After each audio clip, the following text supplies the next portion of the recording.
need to clear up storage on my phone, so these videos are going to be really quick. So here's something I wanted to get off my chest about this. So it's been bugging me. People say like, oh well, Flash, a Batman, a Superman game, they can't happen because these characters are overpowered. And I'm like, you mean to tell me that these characters have never been killed before? You mean to tell me that these characters have never actually had real threats before? You mean to tell me that, like, not some nameless thugs, obviously, but every main antagonist that these characters have had in a book or something are capable of killing them. That's a fact. Like, I mean, unless there's some joke character. Like, okay, so Mxyzptlk would never kill Superman. He views himself as Superman's best friend, even though Superman really doesn't like the guy. He would never kill Supergirl in the Arrowverse because he wants to hit that. He doesn't want to kill that. So, let's be honest here. You have other characters, and also Mxyzptlk is kind of crazy. In the comics and the animated series, he might accidentally kill Lois Lane or something. He doesn't really care. Then Batmite? I think Batmite should appear in a Superman game before he appears in a Batman game. I know that's kind of weird, but let's just be honest. Do we need that in the next Arkham game? Do we need Batmite in the next Arkham game? Personally, I think yes.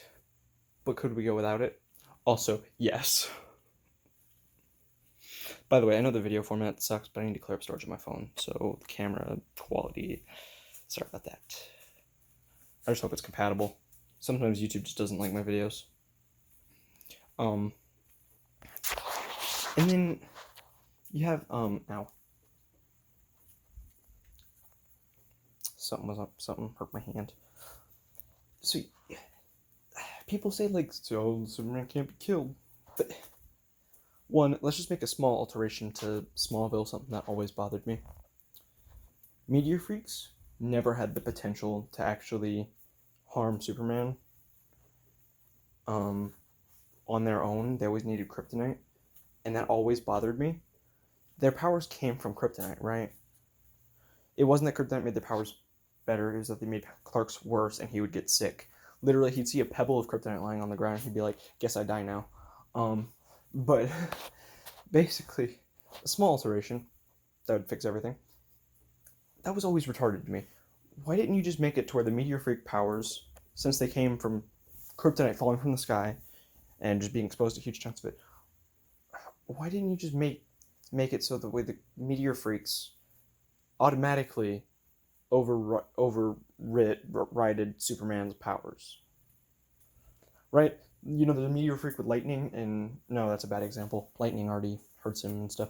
So there's a Meteor Freak with freaking, I don't know, razor-sharp teeth. They go to bite Superman, their teeth would break unless they had kryptonite nearby.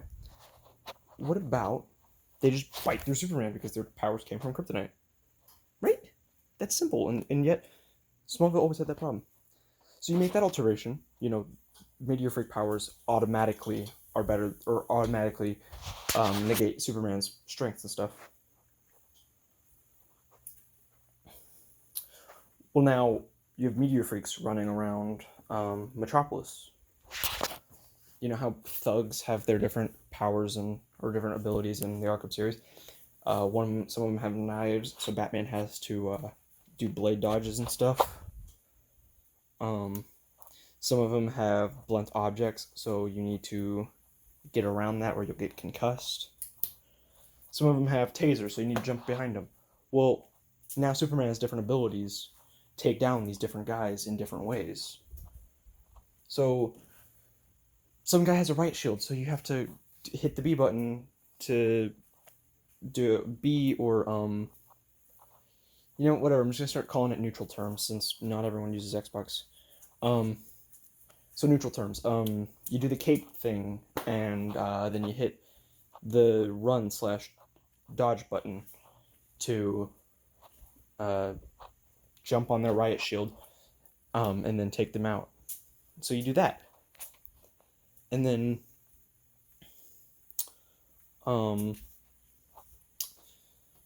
So now Superman, like, yeah, I don't know, some guy has rock hard skin and super strength.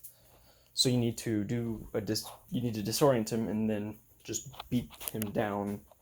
You do the cape thing, Superman, and then you just enter beatdown mode. Now, obviously, that's not exactly how that would work. Superman doesn't do the cape thing and then the beatdown. He totally could, but he doesn't. So that's not exactly how it would work, right? But you just take that premise, right? You fix it. And now, bam! Even just these mindless grunts are a serious threat to Superman. It is seriously that easy. Same thing works for Flash, really. The only thing about a Flash game that could be problematic is how you depict speed. Have you played Lego games? It doesn't work. I'm sorry, I say when I rush words, I kind of slur the G in Lego. Lego. So in Lego games, Lego DC supervillains, for instance, Flash, you're running around the hub world, right? Flash, don't do that with Flash. It's terrible. So, how do you depict the speed without making it uncontrollable? Flash, Reverse Flash, any speedster in any Lego game is terrible to control. So, how do you fix that? That is legit the only problem I see with this. I was watching Degenerate J, I think is his name. I always forget names. And he's talking about how do you depict what walls can be phased, what walls you can phase through. And this is the easy. You can't color code them. That would be way too obvious. So my idea, you have cracks in the wall. Now, in the comics, does Barry need to have cracks in a wall to be able to phase? No. In fact, that may even make it harder to phase. But that's how you do it. You have them phase. Now Flash. So firstly, you have your wave of mindless grunts that you don't even have to counter or anything. You just punch your way through. Now Flash's rogues for Metropolis, or Central City, or not rogues, grunts and stuff. That's hard. Like Metropolis, you have Meteor Freaks. Gotham, you have or Arkham, you have like the inmates and stuff. Central City, though, it's really going to be hard. I think the same premise goes, though. Maybe they just have really fast attacks and stuff. I think you just go with the Meteor Freak thing and you work your way back from there. That's maybe not a perfect solution for the Flash, but that's all I can think of. I have to rush this because I only have like 4 more minutes that I can record it.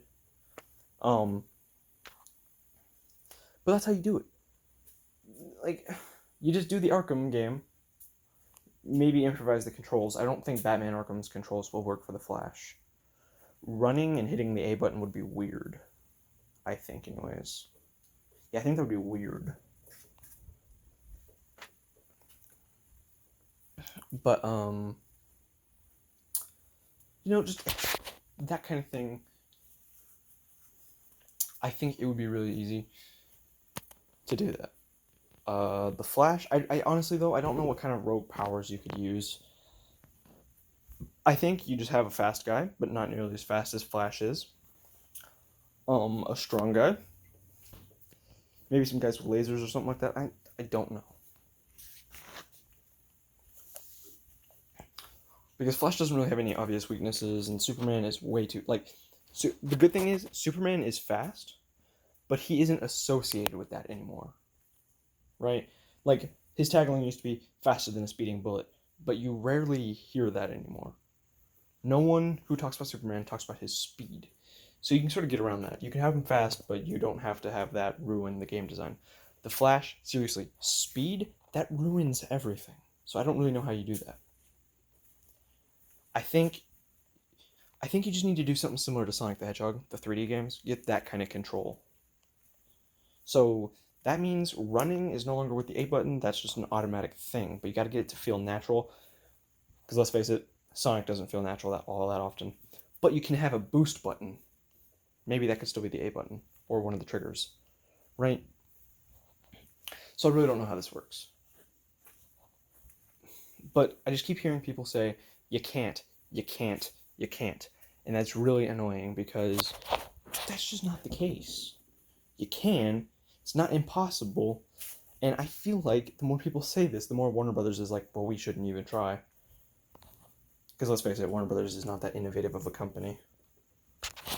Alright, guys, I really gotta go. Sorry that I had to rush this. But, you know, I hope this gave you some ideas.